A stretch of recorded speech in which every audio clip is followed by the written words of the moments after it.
Greetings and welcome to Growth Hacking Secrets. I'm your host, Mohammed Siddique from Atlanta, Georgia, and the co author of New Success Secrets available on Amazon. On this episode, we have a special guest, Jeffrey Holst. Jeff is the multifamily real estate investor, host of Last Life Ever and Old Fashioned Real Estate Show. Please join me to give a warm welcome to our guest, Jeff Holst. Jeff, welcome. Thank you. I appreciate it. Yeah. Jeff, let me start with this. Where were you? What happened? Who you were surrounded with that inspired you to get into multifamily real estate? Sure. So I'm in Chattanooga, Tennessee. Been here about 10 years. So I'm just up the road from you. I think you're in Atlanta. Yeah.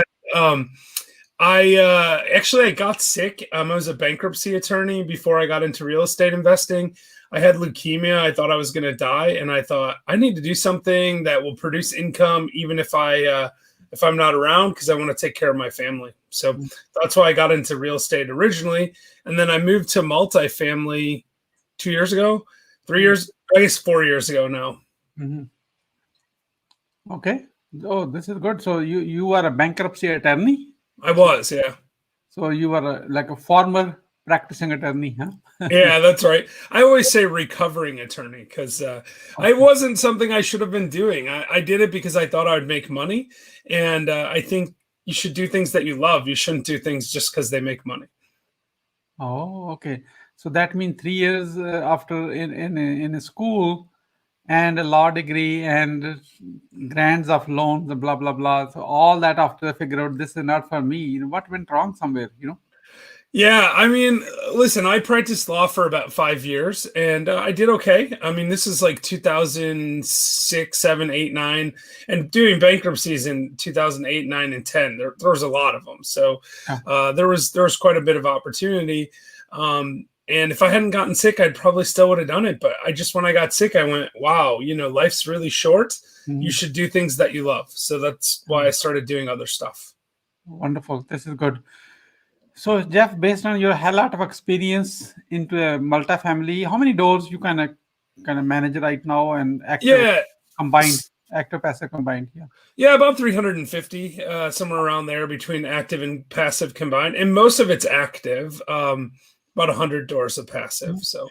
So based on your experience of managing, let's say 200 plus doors in multifamily, what are the top 3 mistakes to avoid when you want to become a multifamily investor?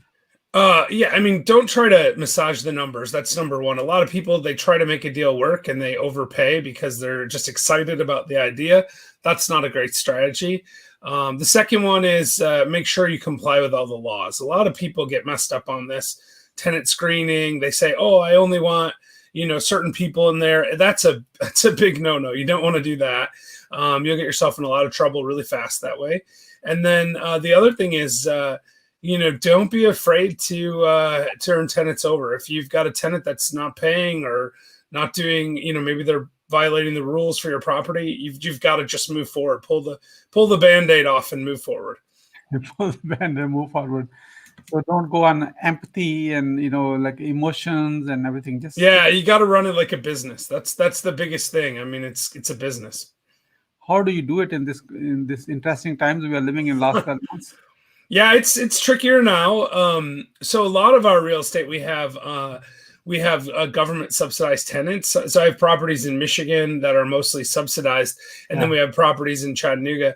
The stuff up in Michigan, people are paying. So it's only if they're violating the rules that, that we're getting rid of them. And if they're violating the rules, there are still processes in place.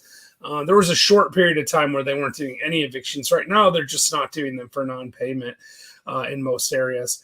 And then in Chattanooga, it's the same thing with new leases. We're doing a lot of month-to-month leases so that we can just non-renew people rather than have to terminate them for non-payment. So, yeah, see, I got a little trick from you right away. Month to month, people. Yeah.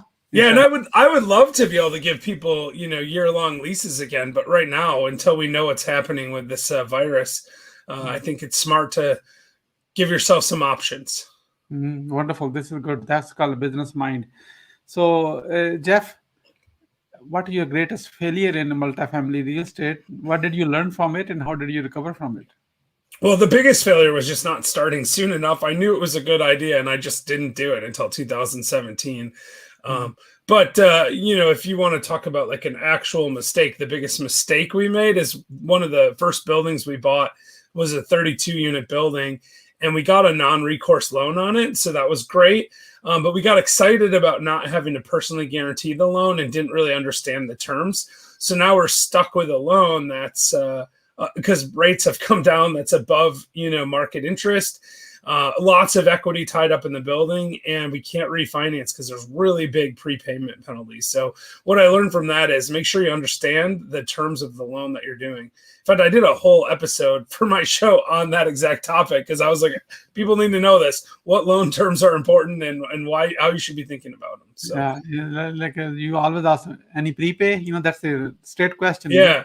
Well, and we knew there was a prepay, but we had a thing called yield maintenance, and we weren't familiar with it. I mean, we had a general idea of what it was. That's different than like a step down prepayment. What might be 3%, 2%, 1%, over a few year period. This is like 9.5 years of yield maintenance, which means that if rates go down, the prepayment goes up. Because the idea is you're trying to make the bank whole for what they would have made if you'd kept the loan the whole time. Yeah. So it's gotten very expensive.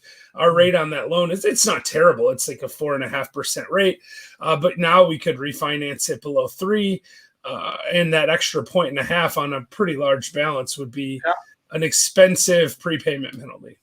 You see, I'm glad I asked you that question. So we learned so much. So we don't have to. Jeff has already done that mistake, so we don't have to. So we are learning from our guests. Thank you so much, Jeff.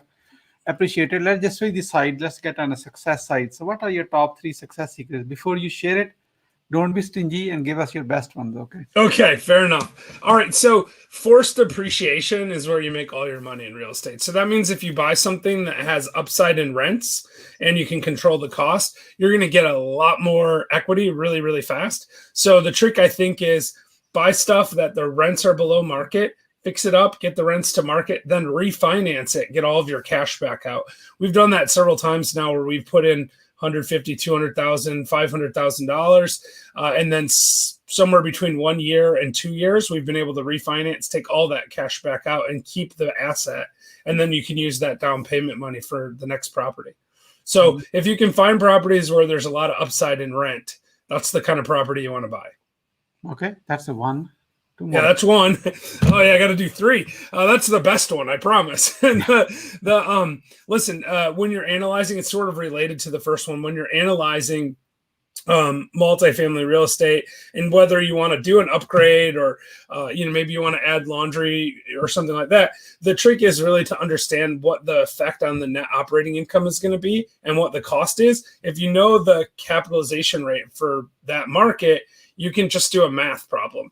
If something costs you $1,000 to do and it's going to produce $100 a month in extra income, that's $1,200 a year, then you can say, okay, that's a 12% return on my money. If the cap rate is less than 12, which in this market, it's going to be for sure, then you want to do it because you're going to come out ahead every time. So it's really a numbers game. And then the third thing is, and this is I think was a game changer for us.